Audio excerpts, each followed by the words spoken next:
Dan lantas seperti apa tentunya persiapan terkait Minerba Convex serta siapa saja yang akan hadir dan apa saja agenda di dalamnya. Kita akan bergabung dengan rekan jurnalis NTV Arif Subakti dan juga Elisa Sinaga yang akan melaporkannya langsung dari Jakarta Convention Center. Kita ke Arif terlebih dahulu. Arif, tentunya sejauh ini seperti apa jalannya acara Minerba Convex hari ini?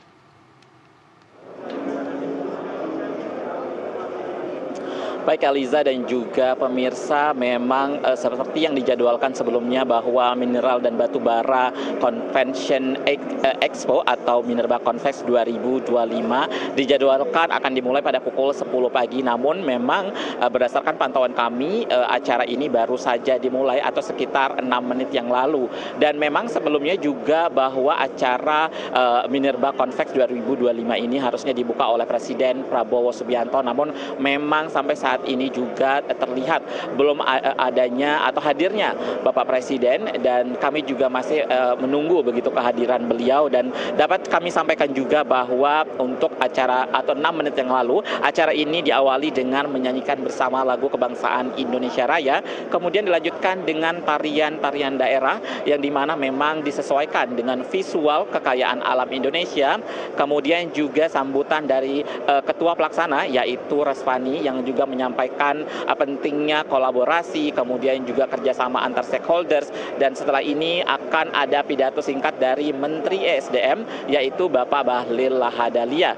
Dan seperti yang kita ketahui juga bahwa untuk Minerba Convex 2025 untuk tahun ini menyusung tema yaitu Driving Sustainable Growth Through Innovation and Collaborations. Dan kami juga bisa mengatakan bahwa untuk acara ini tidak hanya pidato dari Menteri SDM atau Bahlil Lahadalia, namun juga setelah ini akan ada sejumlah forum-forum kecil yang tentunya akan membahas sejumlah isu atau FGD begitu. Dan salah satu fokus utama dalam Minerba Convex 2025 adalah pengelolaan pertambangan berkelanjutan yang tidak hanya menitik beratkan kepada aspek ekonomi, namun juga mengedepankan tanggung jawab sosial dan pelestarian lingkungan. Dan untuk FGD sendiri itu nanti akan dibagi menjadi beberapa ruangan yang dimana di setiap ruangannya juga akan membahas topik-topik yang berbeda, mulai dari pelestarian lingkungan, kemudian juga kontribusi pertambangan pada pembangunan, kemudian juga mineral kritis dan strategis serta profitabilitas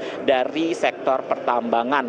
Dan seperti yang kita ketahui juga memang Indonesia memiliki kekayaan sumber daya mineral dan juga batu bara yang sangat strategis yang menjadi salah satu pilar pembangunan nasional dan prioritas dari program Bapak Presiden Prabowo Subianto. Dan sektor pertambangan tentunya tidak hanya berkontribusi pada penerimaan negara juga, namun juga memberikan banyak sekali kesempatan-kesempatan baru, khususnya membuka peluang kerja dan menggerakkan pembangunan di berbagai daerah. Dan seiring perkembangan global tentunya juga sektor pertambangan memiliki berbagai tantangan dan juga harapan begitu. Dan untuk mengatasinya tentu pemerintah perlu berkolaborasi dengan berbagai stakeholders untuk menghadapi tantangan tersebut dengan melakukan berbagai adaptasi, kemudian juga berinovasi dan meningkatkan daya saing.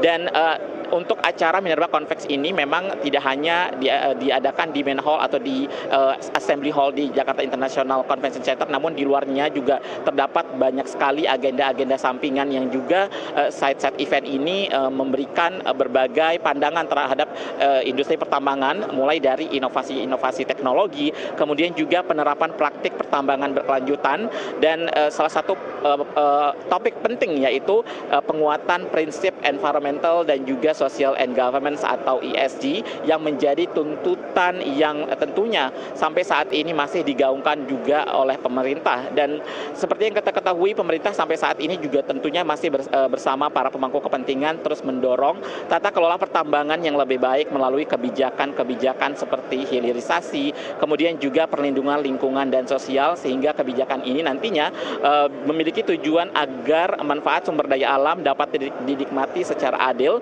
dan berkelanjutan oleh seluruh lapisan masyarakat.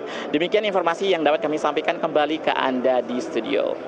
Baik, Arif, terima kasih atas informasi.